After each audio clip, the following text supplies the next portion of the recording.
The football world is buzzing again with a cocktail of stories that sound almost too dramatic to be true. Manchester United look like they're on the verge of yet another managerial shakeup. Arsenal are circling one of Barcelona's biggest names.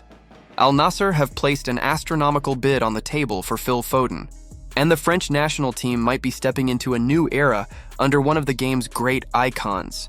Transfer rumors are flying faster than ever, and the sense that something big is about to break is impossible to ignore. Frenkie de Jong's name has once again taken center stage in the gossip columns.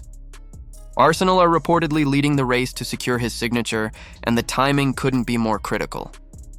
His contract at Barcelona runs out next summer, which means that by January he'll be free to start negotiating with other clubs. Barca are painfully aware of this looming deadline, and the choice is stark.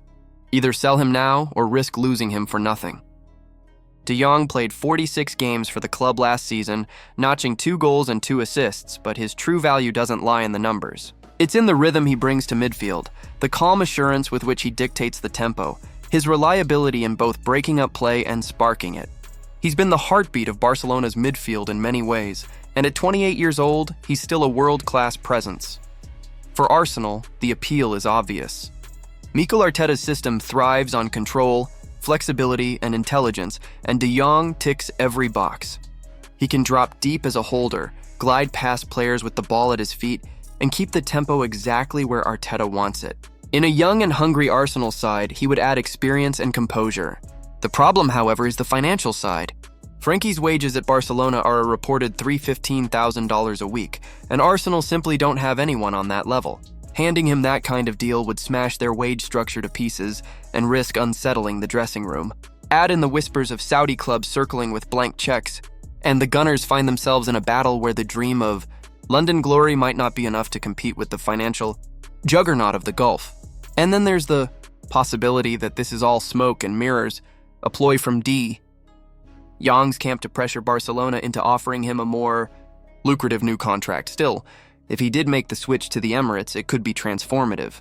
He wouldn't be the kind of player to single-handedly win them titles, but he would make them harder to break down, sharper in possession, and more confident in the biggest games. A calm, battle-tested leader in the middle of the chaos.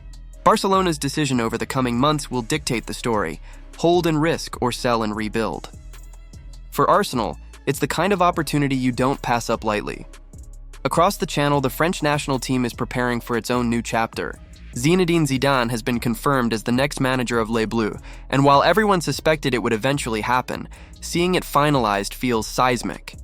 Zidane will step into the role once Didier Deschamps bows out after the next World Cup, and the appointment has already electrified France. The reports suggest he is already preparing in the shadows, studying players, mapping out tactics, and building relationships. This isn't a man dipping his toes in. This is a legend ready to take control of the most talented squad in international football. It almost didn't happen. 2 years ago, the controversial former head of the French FA extended Deschamps' contract and dismissed Zidane with disrespectful comments, even saying he wouldn't pick up the phone if Zizou called. Those words triggered outrage, and now, with new leadership in charge, balance has been restored.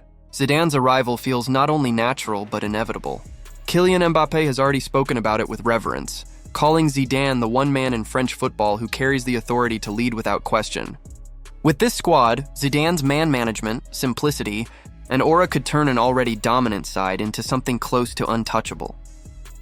While France embraces its new era, Saudi Arabia's football revolution rumbles on, and this time the target is shocking: Phil Foden. Al-Nassr have reportedly lodged a $130 million bid for the Manchester City star, a number that would solve a lot of financial headaches for the club under profit and sustainability rules. But the problem is, Foden isn't just another player. He's Manchester City's crown jewel, an academy boy turned hero, and one of the few players Pep Guardiola considers completely untouchable. Yes, his form dipped after the high of the 2023-24 season, and yes, City could technically reinvest that money into strengthening the squad. But on the sporting side, Foden is central to everything. Removing him would tear out the heartbeat of Guardiola's attack. The Saudi League can offer him more money than he could dream of, but let's be honest, Phil Foden isn't heading to Riyadh. At 25, he still has his best years ahead of him in Europe, and the Champions League, the Premier League, and the chance to cement his legacy at City mean far more than a mega paycheck. Guardiola won't sell him, and the player doesn't want to leave. This looks like another attempt from Saudi Arabia to flex their muscles and prove they can chase the very best, not just aging stars. But practically speaking, this one is dead before it starts.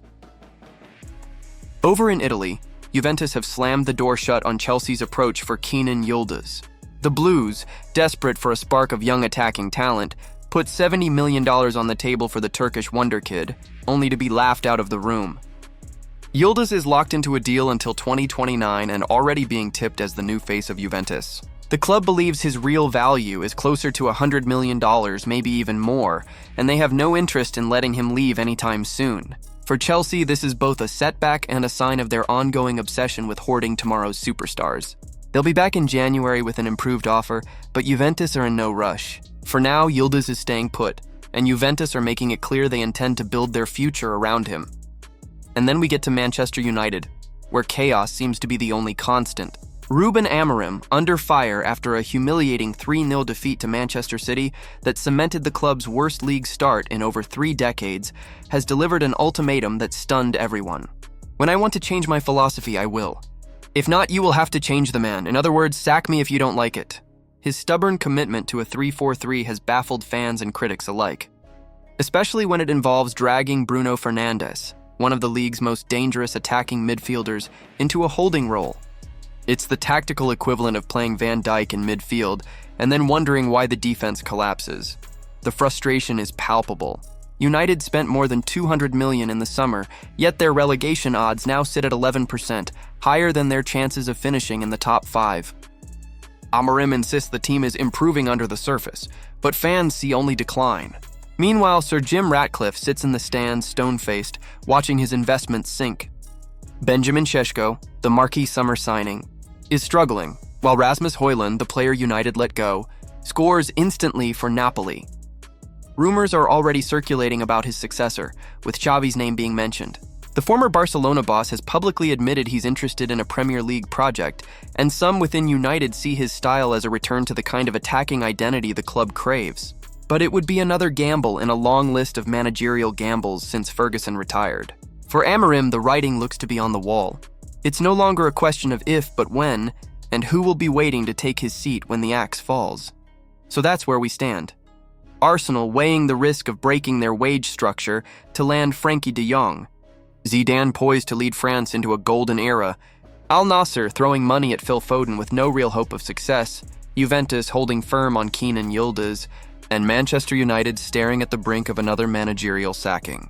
Football has a way of serving up drama that feels scripted, but the next chapter of this story will be written not by rumor, but by decisions that change clubs, careers, and legacies forever.